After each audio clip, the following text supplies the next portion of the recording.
Welcome back to my channel, Bring Peace into Your Life. Today I would like to talk about keeping your brain sharp as you age.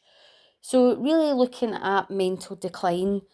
So I think many of us in life worry about mental decline, and we worry about what we'll be like when we're older and if we'll be able to be as sharp as we were. And obviously there is an element of mental decline as we get older. But it doesn't mean that we can't look at that and we can't think about how to make sure we are taking care of ourselves as best as possible so that we limit the mental decline that we have. So, what I would say is that combining physical activity, a healthy brain diet, continuous mental challenges, and strong social connections are really important to keep your brain health as sharp as possible. So continuous mental challenges are really important. So learning new skills, doing puzzles, doing things that make your brain active and work your brain and your mental capacity is really important. And the more that you practice that, the better it is, because if you're not using your brain is like a muscle. If you're not using your brain and you are just sitting idly, you don't read, you don't interact with people, you don't do things that make your brain work and be active, that can then lead to mental decline. And if you are really aware of that and making sure that you're not doing that, it can really help you keep your brain as sharp as possible for as long as possible. So heart health management is really important as well. So making sure your blood pressure is at a really healthy level, making sure your stress levels are as low as possible, because when you get stressed, you tend to have anxiety. Anxiety can then cloud your mental clarity, and that can then add to difficulty as well. So building cognitive reserve can lower dementia risk. So the more you are practicing cognitively, the more you're practicing skills that help your brain be active, the less likely you are to have as much of a decline. So staying active is really important. Learning new things, eating well, managing your stress.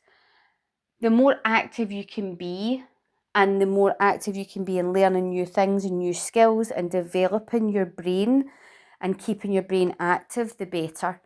It doesn't have to be something massive. It doesn't have to be learning how to ride a unicycle. It doesn't have to be learning a new language, although these things are really, language skills are really helpful. But it can be something small and simple, but it's about keeping active and making sure you're constantly learning, constantly giving your brain fuel to actually keep those pathways as strong as possible. So we can break this down into different sections. So lifestyle habits, mental stimulation, diet and nutrition, and mindset. So exercising regularly. So exercising your body can actually help your mind, because an active body keeps an active mind. So if you're only able to do moderate exercise, so brisk, like walking, brisk walking, 150 minutes a week is very, very helpful. And obviously, if you're not able to do that amount, start small, build yourself up, and keep your body active. And when your body's active, then your mind's active. If you're able to do more vigorous exercise, that is even better. So 75 minutes of vigorous exercise a week can be really helpful. That can be things like jogging, or more active activities like cycling.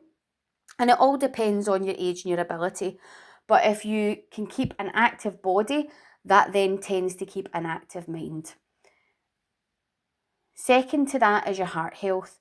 So your heart health is really important. So if you have a healthy level of blood pressure, healthy cholesterol, and healthy blood sugar. So a healthy heart directly impacts the brain health. So if you can keep your body as healthy as possible, That then links into how healthy your brain is. And the more healthy your body is, the more healthy your brain is, the sharper you can keep those pathways in your brain. And it all goes hand in hand. If you can then start to reduce your stress, so stress can actually have a big effect on the body, a massive effect on your physical health, which then has an effect on your brain health. So if you can reduce your stress as much as possible, so there's lots of ways to do this. You can look at yoga, you can look at meditation or meditative practice, so mindfulness, visualization, breathing techniques.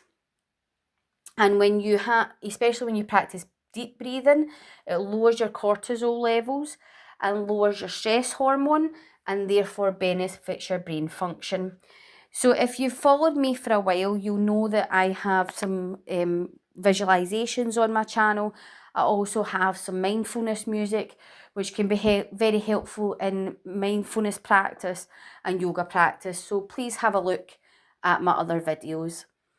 Prioritising sleep is very helpful within this as well. So not just reducing your stress, but prioritising your sleep. Sleep is crucial for brain restoration and function. It's also really crucial for body restoration and healing. So if you can have a good restful sleep that rests your body, it heals what's going on in your body, and it also rests your mind, and it's very restorative for your mind and your brain function, and that is really crucial to go hand in hand with reducing your stress. When you are getting older, anybody needs to be socially active. The more socially active you are, the more activities you do, the more you engage with people, the better life can be. And that doesn't have to be an older age.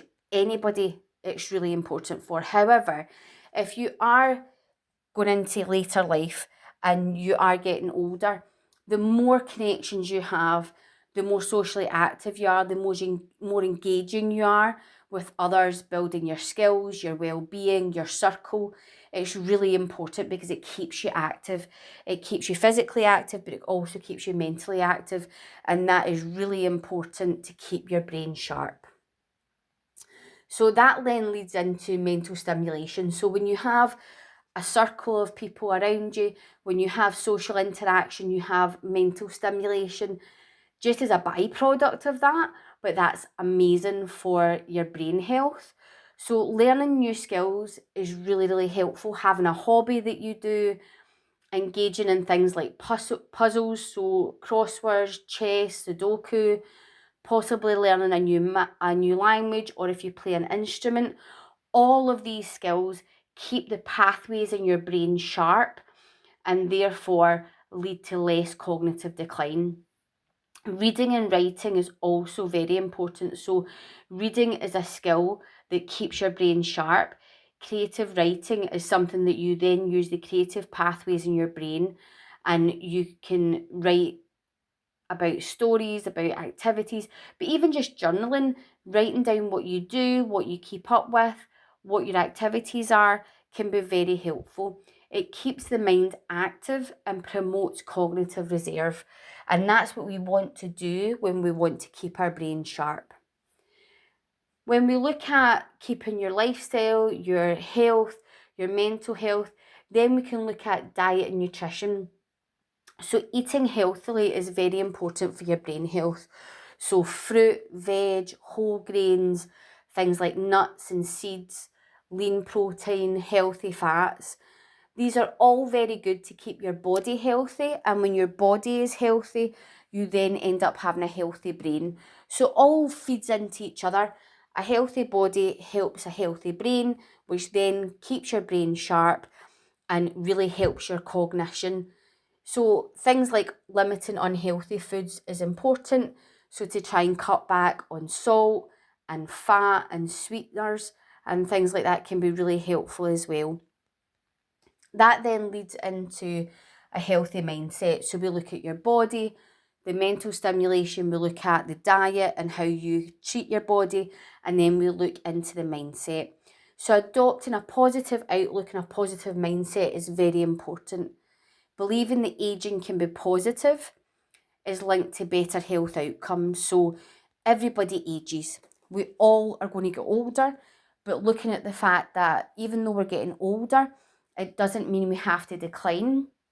We can actually get better with age if we take care of ourselves and we keep ourselves active is really helpful. And having that positive mindset can really help your brain stay sharp, and it can help you have positivity as you go into the later years of your life. If you need to, you can use memory aids, so mnemonics and things that can help your memory. Even making lists can be really helpful. So if you are finding it difficult and you're worried about your memory, use as many aids as possible and anything that helps you. So the more help and support you can get with that, the better. And the more that you can do for yourself to keep yourself active and keep your brain sharp, the better it is.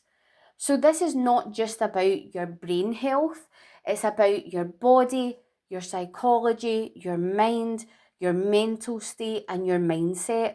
And all of those combined, if we can take care of all of those aspects of ourselves, which obviously we should do in a general basis and on a daily basis, but if we can do that going into later life, it can actually keep your body healthy, it can keep your brain healthy and sharp, and those combined can give you a happy, healthy life moving into the later years of your life.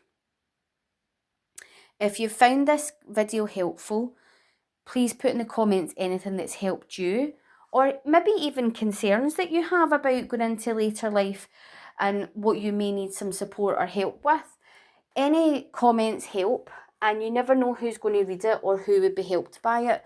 So please put some information in the comments if you feel able to. I really do hope that you got some benefit out of this video, and I will see you in the next one. Take care.